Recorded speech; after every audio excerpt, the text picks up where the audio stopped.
안녕하세요. 오늘은 그 남학생들 중에 그 문과 기질이 강한 학생들, 그런 학생들이 겪는 고민에 대해서 상담하게 되는 내용에 대해서 대화를 나눠보도록 하겠습니다. 남학생이 문과 기질의 성향이 강한 경우에 보통 집에서 반대를 해요.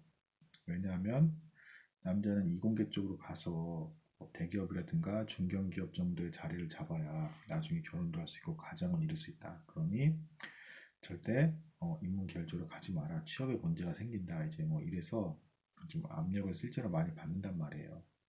저도 지금까지 이렇게 수업을 해본 바에 의하면 전혀 이제 반감 없이 한 번에 이렇게 그 문과 계열로 그대로 자기 마음대로 선택한 남학생은 거의 본 적이 없는 것 같아요. 집이 뭐 여유가 있는 집이 아닌 다음에는. 근데 그럼 이제 그런 남학생이 실제로 저도 뭐 그 조언을 많이 구했던 어떤 그런 질문을 받게 됐던 어떤 상황들이 많았단 말이에요. 거기에 대해서 이것이 정답이다 뭐 이렇게까지 얘기를 해줄 수는 없겠지만 대략적인 정보를 조금 좀 말씀드려 보도록 하겠습니다. 뭐 두 가지 기질로 좀 나뉘는 것 같아요. 그것도. 그러니까 뭐냐면 그 인문학 쪽, 뭐 이렇게 뭐 역사라든가 영어, 국어를 좀 좋아하지만 이과 쪽, 그러니까 이제 수학이라든가 과학도 어느 정도는 하는 학생, 그러니까 이제 너무 그 문과 계열 쪽 기질이 강하지 않은 학생까지는 그래도 그럭저럭 적응할 수 있는 과정인 것 같다라고 생각을 합니다. 근데 너무 이제 문과 기질 계열이 강한 학생들, 뭐 조금 공부 안 해더라도 국어, 영어는 너무 잘 나오는데 아무리 공부해도 수학, 과학은 점수가 너무 안 나오는 어떤 그런 타입의 그 학생들, 일단은 악착같이 노력하면 뭐 불가능하지는 않아요. 뭐 뭐든 다 그렇죠. 이제 주기 살기로 하면 재능이 많이 떨어진다 하더라도 기어이 적응이 불가능하다라고까지 말할 수는 없는데, 제 생각에는 권해드리고 싶지는 않습니다. 생각보다 그게 적응하기가 굉장히 쉽지 않고요. 그리고 제 주변에서도 실제로 제 나이 때까지 전형적인 문과 기질의 그 사람인데 이공계에서 일하면서 아직까지도 자기는 힘들다. 가장이기도 하고요. 근데 뭐글 쓰고 싶다 뭐하다 하는데 이제 뭐 일단 직업이 잡혔고 하는데 뭐 함부로 뭐 갑자기 또 뭐 바꿀 수도 없는 노릇이잖아요. 오죽하면 그 분의 와이프 되시는 분이 실제로 그분이 와이프는 이제 글을 쓰세요. 글 쓰시는 분인데 내가 외벌이가 가능하면 남편이 그냥 그런 문과 기질로 이제 다 바꿔가지고 그쪽 계열로 아예 그냥 새로 학교를 가서 그냥 일을 해주게 하고 싶다 할 정도로 너무 남편이 괴로워한다. 일단 그 공대가 취업을 하면 계속 그거와 관련된 공부를 계속 해야 돼요. 그러니까 이제 그 졸업하고 그 공부 내용 끝나는 게 아니라 기술이 계속 바뀌니까 프로그램 같은 것도 바뀌고 하니까 계속 연구하고 고민하면서 계속 새로운 걸 만들어내야 한단 말이야. 뭐 핸드폰 안에 있는 뭐 프로그램 어플 같은 걸 짠다라든가 뭐 아니면 뭐 어떤 걸 뭐 설계를 한다라든가 뭐 이렇게 뭐 어떤 기타 등등 더 이제 물리학적으로 더 고차원적인 어떤 뭐 자질 같은 것도 뭐 자재 같은 걸 연구를 한다라든가 다 계산해서 해요 실제로 그거를. 그리고 뭐 공부할 때도 이제 대학교를 가면 뭐 이런 게 있어요. 그 고등학교 때 수학까지만 하더라도 어딜 내가 좀 모른다 그러면 띄엄띄엄 공부가 가능해요 어느 정도.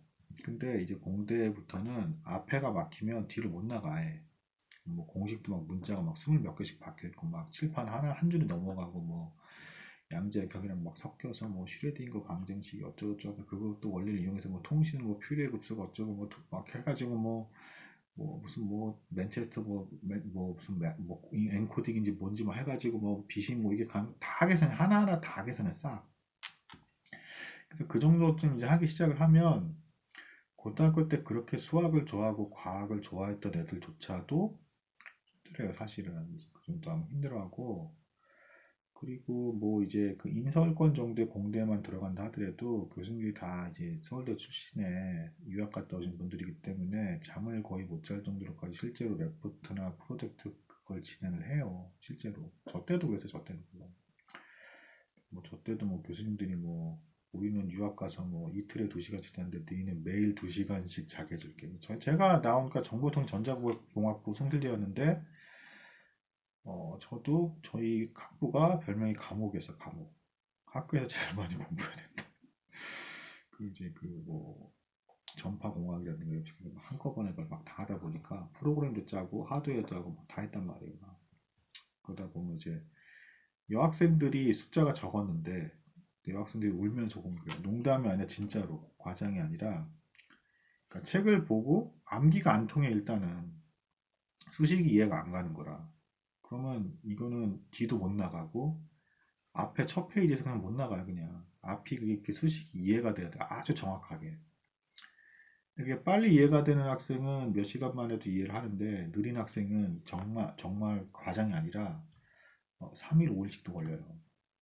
이제 막 이게 물어보게 되고 자꾸 막 따라다니는데 그럼 또 귀찮아가지고 나도 힘들게 이해했는데 왜 내가 너한테 알려줘야 돼 할 만큼 좀 이해하기 어렵단 말이에요. 점점 위로 올라갈수록 수식이 너무 복잡해지기 때문에 그럼 막 수십 개씩 짬뽕해서 막 하고 뭐 그것도 실제로 기계를 구현해서 만들고 막 이게 돌아가면 A고 안 돌아가면 F고 막 이런단 말이에요. 그리고 그거를 취업하고 나서도 또 업데이트 해가지고 계속 공부 기술 개발하면서 뭐 쉬는 날에도 뭐 자격증 준비도 하고 막 이러면서 회사 생활 하는 거란 말이에요. 쓸만한 자리에 이제 위치에 이제 유지를 하려면. 그러니까 만약에 문과 기질이 너무 강한 사람이 그걸 하게 된다. 그러면 적응을 하는 게 불가능하진 않겠지만 되게 괴롭죠. 하기 싫은 걸 그렇게까지 해야 되니. 어느 정도 조금 기질이 바뀔 수는 있는지 모르겠지만 그래서 차라리 이제 그 정도 자기가 마음에 들지 않은 분야를 그 정도까지 노력해서 적응할 정도면 차라리 그냥 인문계열에서 집중해서 그냥 그만큼 노력을 하면 그 이상의 결과를 낼 수가 있을 것 같다. 하다못해 뭐 학원 선생님을 한다거나 뭐 이렇게 해서 하면 그만큼 노력을 하면 차라리 자기가 좋아하는 쪽에서 그 이상으로 이제 결과를 낼 수도 있을 것 같다라는 게 이제 제 생각이라는 거죠. 근데 이제 막상 학부형들 입장에서는 자기 자식이 이제 그렇게 가는 것에 대해서 굉장히 리스크가 크다고 생각하기 때문에 기어이 이제 그 공대 쪽으로 이제 좀 보내려고 하는 경향들이 있는데 문과 기질 성향이 너무 강하다. 그러면 저는 일단은 반대합니다. 견디기도 어렵고 도중에 그러다 이제 그만둬서 다른 대학교 가는 경우도 있고 이런 경우도 실제로 발생을 해요. 그런 거니까 대략적인 제 조언은 뭐 이럴 것 같습니다. 문과 기질의 성향이 너무 강한 학생은 웬만하면 안 가는 게 좋다. 그리고 문과 계질의 그 공부가 재밌긴 하지만 이제 수학이나 과학 쪽도 어느 정도 한다 그러면 그런 학생까지는 공대를 가도 뭐 그럭저럭 괜찮을 것 같다. 교양으로 뭐 인문 수업 들으면 되니까. 네, 뭐 여기까지 해서 제 조언은 대략 맞을 것 같습니다. 뭐 한두 사람이라도 도움이 되었으면 좋겠네요. 구독자 또 45명이 되었는데 매우 감사하고요. 다음 기회에 또 한번 또 어떤 주제에 대해서 대화를 나눠보도록 하겠습니다. 감사합니다.